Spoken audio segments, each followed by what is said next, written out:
Together, growing in faith, changing communities.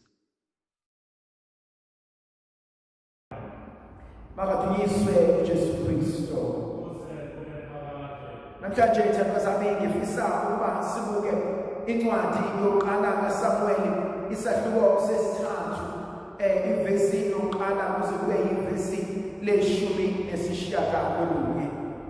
Lithi izwi likaNkulunkulu kwakukhona umfana ogama lakhe uSamuel owayekade ekhonza uNkulunkulu ethempelini lakhe ehlala no-Eli. Kulezo zinsuku izwi likaNkulunkulu lalingajwayelekile nemibono engasavamisile ukuba khona. U-Eli wayehlala lapho kodwa amehlo akhe ayesenyundekile engasakwazi ukubona kahle. Zimbili izinto ezingithintayo. Eyokuqala ukuba izwi likaNkulunkulu lalingasavamisile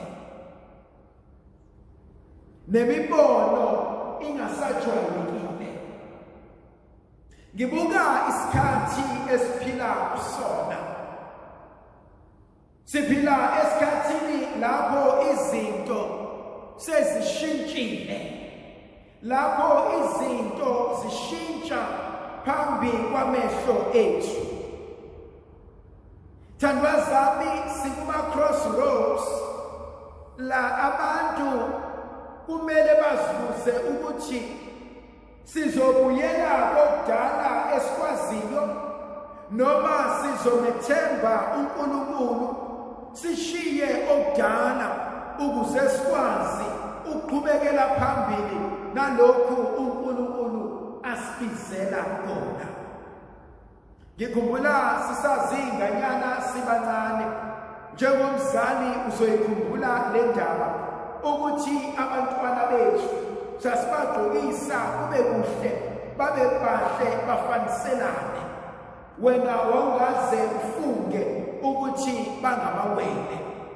Kuney'ngubo esasibathengela zona, sibakhethela zona ngoba thina sasibathandela zona. Kodwa bathe ngokukhula kwabo kwamele ukuba sifunde ukuthi abasayithandi lezi ngubo, abasathandi ukugqoka kanjena. Kwakubuhlungu ukuba sifunde siqonde ukuthi esifuna ukubathengela kona kuhlukile kunalokhu abafuna ukuzikhethela kona. Kanjalo ngibuka isikhathi esibhekene naso. Kuningi ebesikwenza endulo esingasakwazi ukukwenza manje.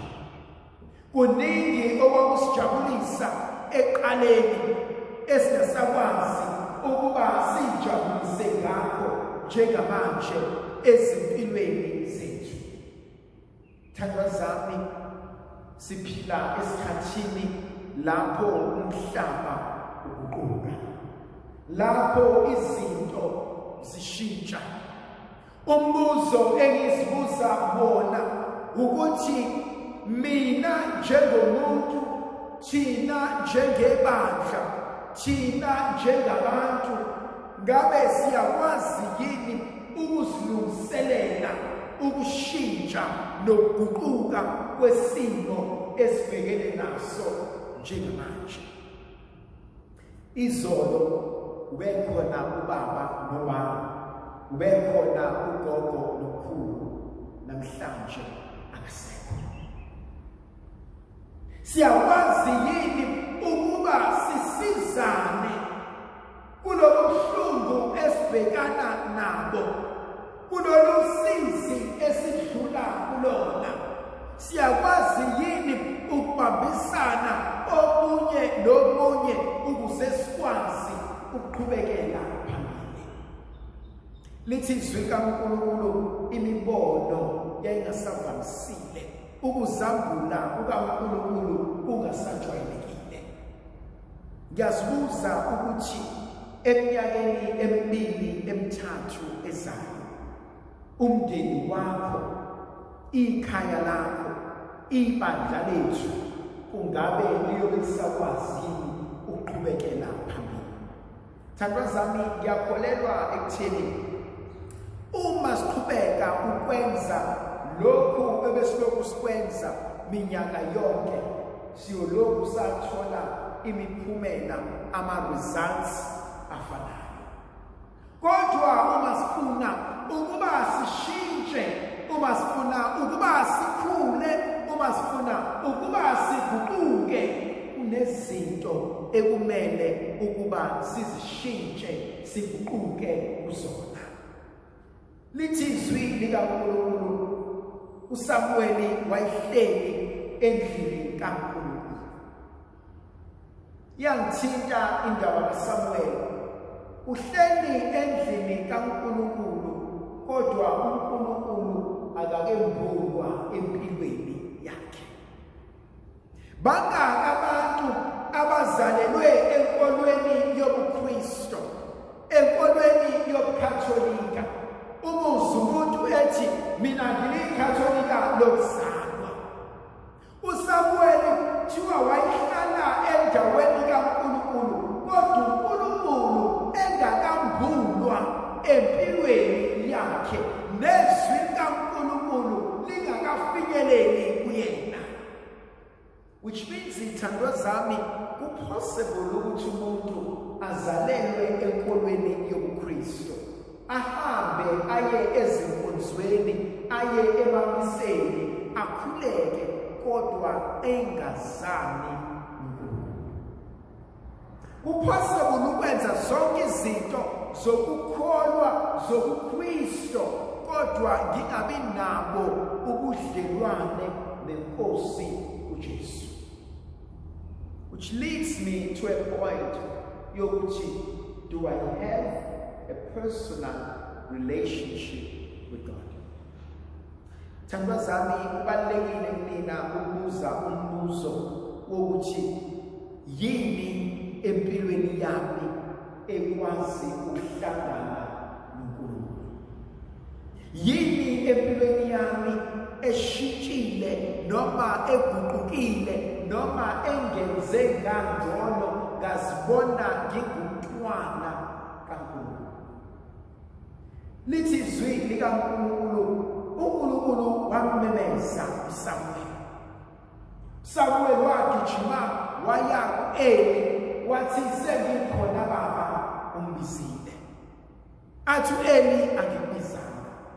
Ngibuka impilo zethu, kungangaki sizwa amazwi, sigijima siye kubantu, sizitshela ukuthi nangumuntu ozoshintsha impilo yami, nangumuntu ozosiza impilo yami. Bangaki thina abadele iqiniso ngenxa yokuxakeka bagijima baya kubantu? Bangaki thina abazwe izwi lomuntu abangalazi badideka baya kubantu ababonke? Thandwa zami, asenze umzekeliso. Kunabantu othi uhamba ugibele amatekisi noma uzihambela edolobheni, umise umuntu, abekumisa umuntu axoxele indaba, athi mexoxele indaba nawe ngenxa yokuthanda indaba bese uyalalela, atshele zonke izinto ebese ekugcineni sekuwena ombuzayo, hawu baba uSibanibani, izinto zami njengoba ibheda kanjena ngingazilungisa kanjani? Kodwa only to realize ukuthi lo muntu okhuluma naye awumazi, akakwazi, kodwa sewudlala indaba yakho yonke, sewukhuluma ngekini lakho lonke kumuntu ongamazi. Inkinga engiyibukayo kwesinye isikhathi, ayikho into ebuhlungu njengokuxakeka. Ngoba ukuxakeka kusenza sigcine sesihosha imimoya engenamsebenzi. Kugcina kusenza sesamukela nezinkulumo ezingeke zasiyisa ndawo. Umbone umuntu azabe frustrated, athi kumele ngenze ukuthi nokuthi nokuthi, umbuzo ukuthi why hayi ngahlangana noSibanibani wathi kumele ngikwenze, but wena uqobo lwakho awuyazi leyo nto. Le nkonzo eyenziwa uSamuel iyamthusa ngoba akabizwanga uEli kodwa usehleli noEli ethi Nkosi ngibizwa wena. Kwenzeka kuze kube kathathu.